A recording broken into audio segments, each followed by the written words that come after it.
Okay, good day class. So since ah, walang klase ngayon, sayang naman yung time, mahuhuli tayo sa topic, masasacrifice later on yung inyong design project, no? So patapos na yung semester, baka hindi nyo pa nasisimulan yung inyong project. So madidelay naman yung inyong grade, ang labas niyan, magiging incomplete. So kailangan natin gawin to. So tiyaga lang, no? So, introduction to geothermal energy. By the way, yung lecture naman pala natin is about geothermal power plant. So, next will be diesel and then meron pang gas turbine power plant. Okay? So, geothermal energy is a renewable energy source that harnesses the heat stored deep within the Earth's crust. So, sa ilalim ng lupa, no? This heat is generated by the radioactive decay of minerals. So, pumapasok dito yung radiation, no? So, kaya nga sa nuclear power plant, napakalakas or yung pag-fission, fission ba? Tama, fission ng isang radioactive na element is napakalaki yung energy na marirelease. Okay? So, radioactive decay of minerals and the residual heat from the planet's formation. Okay, ito yung residual heat naman na ito, this is natural, no? So dahil dun sa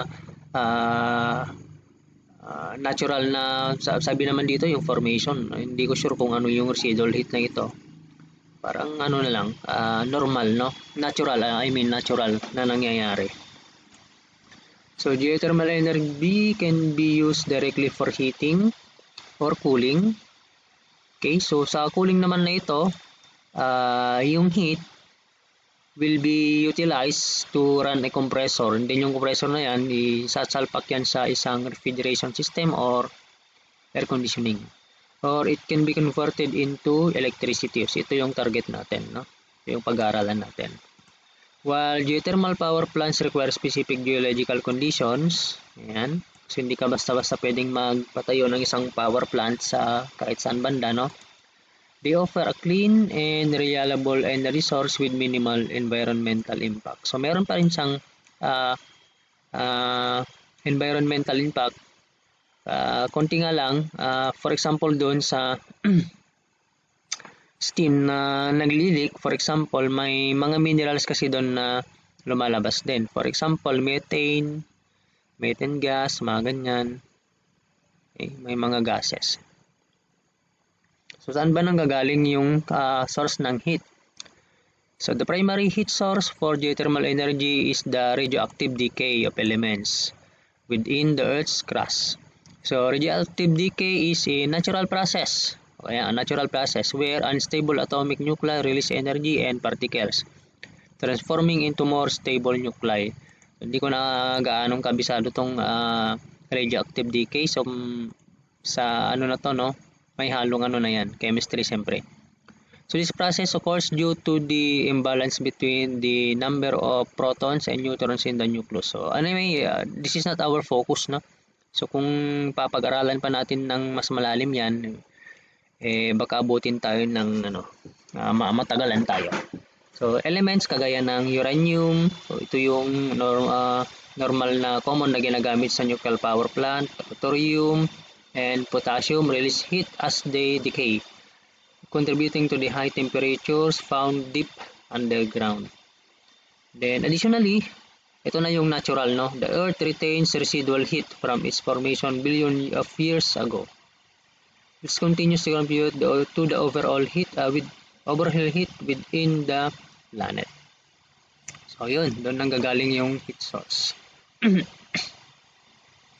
So we have types of geothermal systems. Number one is the hot water system. Geothermal hot water systems harnesses the natural resource to provide warm water for various domestic and commercial applications. So usually, for domestic and commercial applications lang, sa mga maliliit lang na application. So hindi kasali dito ang power plant. Okay? These systems typically involve a network of pipes buried underground. So meron kang parang heat exchanger, okay? pipes na sabihin na lang natin na paliko-liko, yan. Then nilalagay sa ilalim ng hinuhukay. So a heat exchanger circulates a fluid such as water through these pipes. The fluid, yung water na yan, absorbs heat from the surrounding ground which remains at a relatively constant temperature year round. The heated fluid is then used to heat water in a storage tank or directly supply to hot water to faucets and appliances. So ganito yung schematic diagram niya.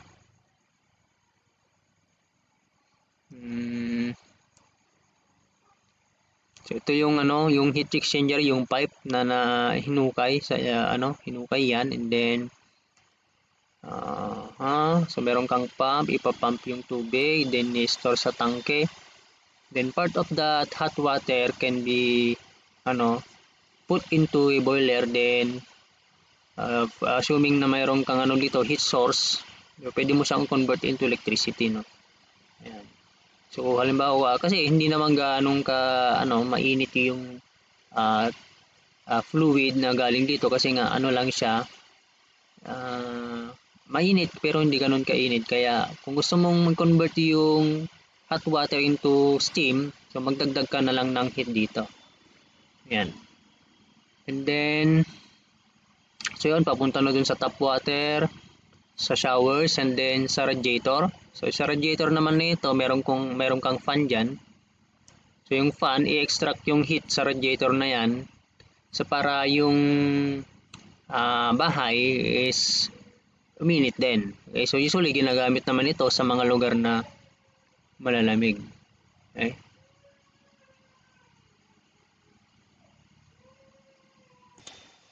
So next will be yung hot dry rack systems.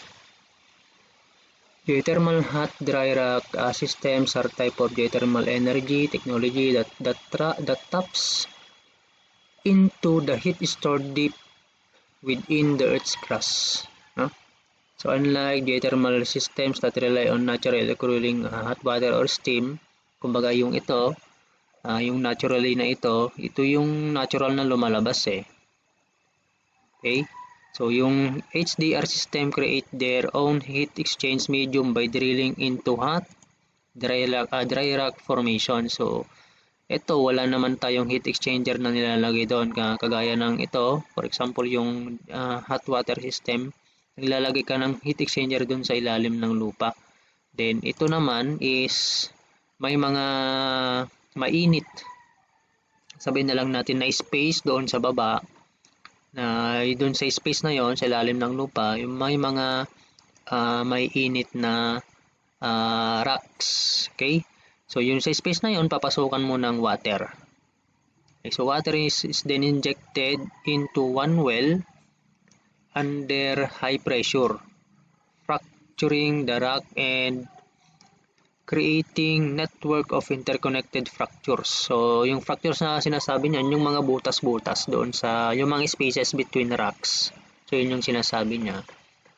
Okay. Yun na yung parang niya, network or parang pipe na yon, parang siya yung pinaka-pipe, pinakadaanan. Halimbawa for example, marami yung mga bato ka, yung bato na yon nilagay mo sa timba. 'Di ba? Kung lalagyan mo ng tubig yung timba na may bato, so kusang bababa yung tubig, parang ganon. Okay? So this fractured zone acts as a heat exchanger, allowing the injected water to absorb heat from the surrounding rock.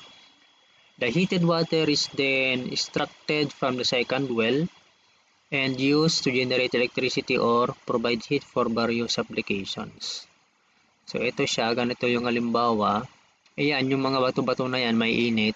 Wala tayong pipe diyan na. Yung pipe na yan is ito na yan, parang yung tubo na hinihigop lang yung so wala tayong heat exchanger dito.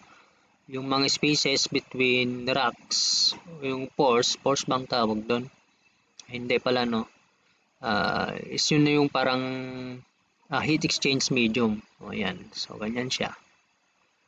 So, then pwede mo nang gamitin yon, yung heat na yon sa heat exchanger na ito, and then convert into electricity. So, ganun lang kasimple yung hot, dry rock. Kaya yan, no, dry rock. Ibig sabihin ng dry rock, yung rocks na yon, yung mga rocks na yon, walang tubig doon. So, kumbaga maglalagay ka lang talaga ng tubig para uminit. Then, the geopressurized naman, ito yung pinaka-common for power plants. Geopressurized systems are type of geothermal energy resource that utilize the heat and pressure of hot water trapped in deep sedimentary rock formation. So, sa hot dry rock system, walang naka-store na tubig doon. Itong geopressurized naman, meron. Okay? Merong naka-store na mainit na tubig. Okay? This hot water often containing dissolved methane gas. So yung methane gas na yan, we know that is a fuel din, no? Is under extremely high pressure due to the weight of overlying rock layers. When this hot water is extracted, it can be used to generate both electricity and natural gas. The high pressure and temperature of the geopressurized fluid can be harnessed to drive the turbines and produce electricity. Additionally, yung methane gas, pwedeng linisan, no? And siyempre yan ay can be used as a valuable fuel source. So, yan yung pagkakaiba ng geopressurized kay hot dry rock, and then ito naman si geothermal hot water system. So, sa tatlo na yan, yung pinaka-common na ginagamit for geothermal power plant is ito, yung pangatlo. Pero siyempre, yung dalawa naman na to, pwede naman, no? Pwede naman. Depende yan sa, temperature. For example, dito tayo sa types ng geothermal power plant. Yung binary cycle, yung hot, yung number 1, yung hot water system, parang dito na siya pumapasok. Okay, so yung binary cycle geothermal power plant are a type of geothermal power plant that utilize a secondary working fluid to generate electricity from a moderate temperature geothermal resources. So take note, meron tayong secondary working fluid dito. So, ibig sabihin yan, sa binary cycle na yan, dalawa yung fluid natin. Kaya nga sinabing binary. And then, yung temperature natin dito is moderate temperature. So, hindi ganon ka taas yung temperature niya. So, this technology is particularly advantageous in regions where geothermal resources do not produce steam directly. Okay? Yan. So, kasi kapag steam na yung nilalabas ng nung source mo, mataas-taas na yung temperature niyan. So, dito, yung binary natin, liquid. Okay, liquid. Or where the steam quality is insufficient for traditional flash steam power plant. So, yung flash steam power plant, pag-usapan natin mamaya. Okay. So, dito sa binary cycle system, the geothermal fluid is extracted from the underground, okay, yung fluid, and piped to a heat exchanger. So, sa heat exchanger na yan, the fluid hits a secondary working fluid, typically an organic compound or mga refrigerants, mga yan, no? With a low boiling point. So, take note, low boiling point. Kasi nga, for example, yung temperature ng liquid fluid na galing doon sa geothermal source mo is 100 degrees Celsius yung kanyang temperature.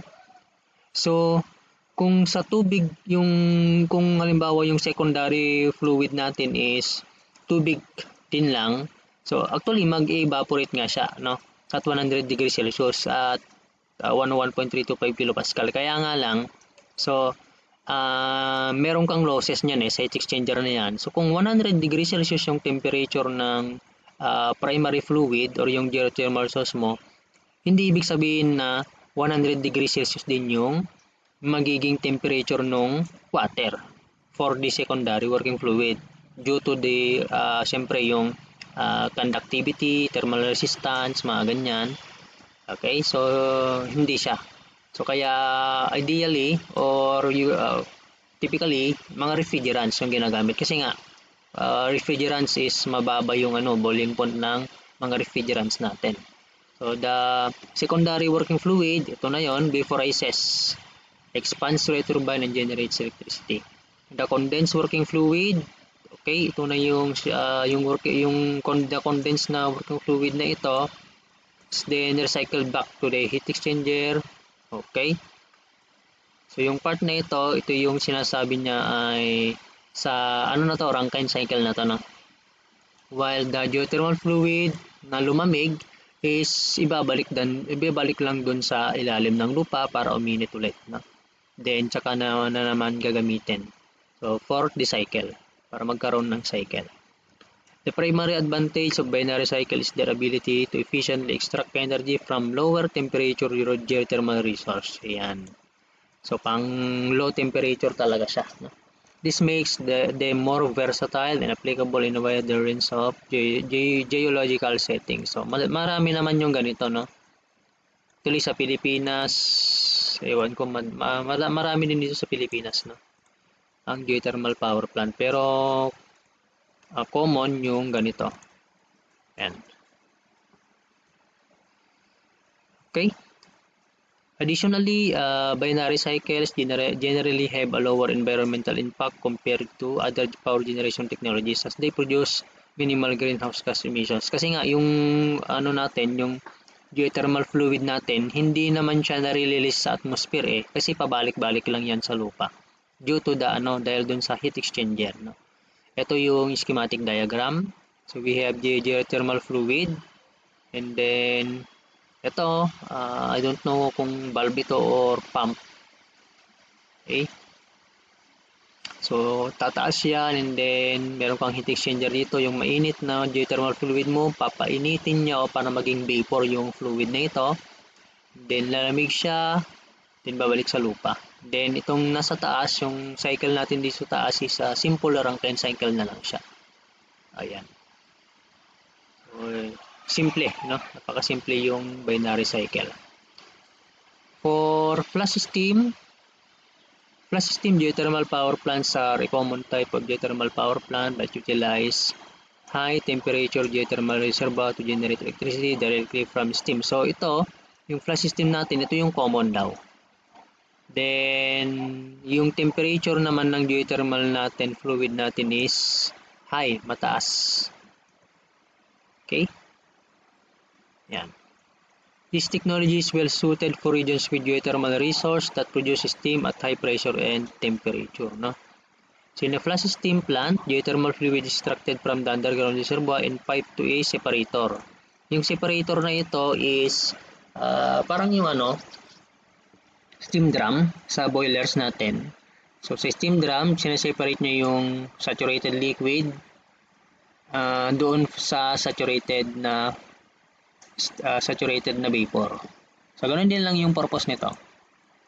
The high pressure, high temperature fluid flashes into steam as it enters the separator.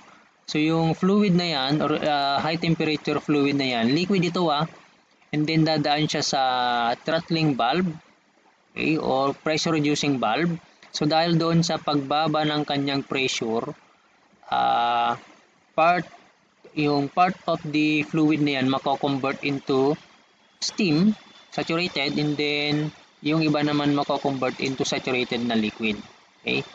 So sa thermodynamics 2, mamaya explain ko, no? Due to the sudden decrease in pressure, ayan, the steam is then directed to the turbine, then yung remaining naman, yung liquid is babalik lang doon sa reservoir. Okay? So, flash steam power plants are simple in design and have been widely used for geothermal power generation. However, limited yung kanilang geothermal reservoir. Okay, so kasi nga yung high quality steam na yan kasi high temperature, high pressure, malaking energy yung may extract mo dyan, which may not be available in all regions. Additionally, flash steam plants can experience challenges related to scaling and corrosion. Kasi nga siyempre yung steam na yan galing sa ilalim ng lupa, may mga minerals na kasama, potassium, mga ganyan, magnesium, okay? Which creates scaling. So dahil doon nare-reduce yung efficiency at saka lifespan ng equipment. Okay, so ito yung schematic diagram. Ito yung hot source, yung liquid na ito. And then ito yung tinatawag na throttling valve. Okay, so yung process nito, papasok tsaka yung paglabas dito sa may throttling valve. Kung papansin, may mga dot-dot diyan, no, sa may dots. So, yung mga dots na yan, isipin na lang natin na yan yung mga steam na transform into steam. So, yung pressure reducing valve na yan, pabababain niya yung pressure, tsaka yung temperature, bababa din. So, dahil doon, sa pagbaba ng pressure na yan, mag-evaporate, magiging vapor yung iba, magiging wet actually ito, no? Isipin nyo na lang yung sprayer na ginagamit sa farm. Di ba pinapump yun? Pinapump para yung pressure ay tumaas. Then kapag binuksan mo yung valve doon sa may hinahawakan banda, no, is yung ilalabas nung nozzle will be magiging parang mist or fog. So yung fog na yon, yun na siya, naging wet na siya. Yung fog na yon, part nun is steam, then yung part naman na iba is liquid. So ganun yung mangyayari. Then sa separator nito, dito na nagkakaroon ng separation between the steam tsaka nung liquid. So yung steam syempre papasok kay turbine, and then yung liquid is babalik dun sa lupa kasama yung na-condense na steam dito. Ayan. So ganun lang kasimple yung schematic ng flash steam. Okay, so that's all for the concept ng geothermal power plant. Next meeting ay mag-solve tayo ng geothermal cycle. So thank you and good day.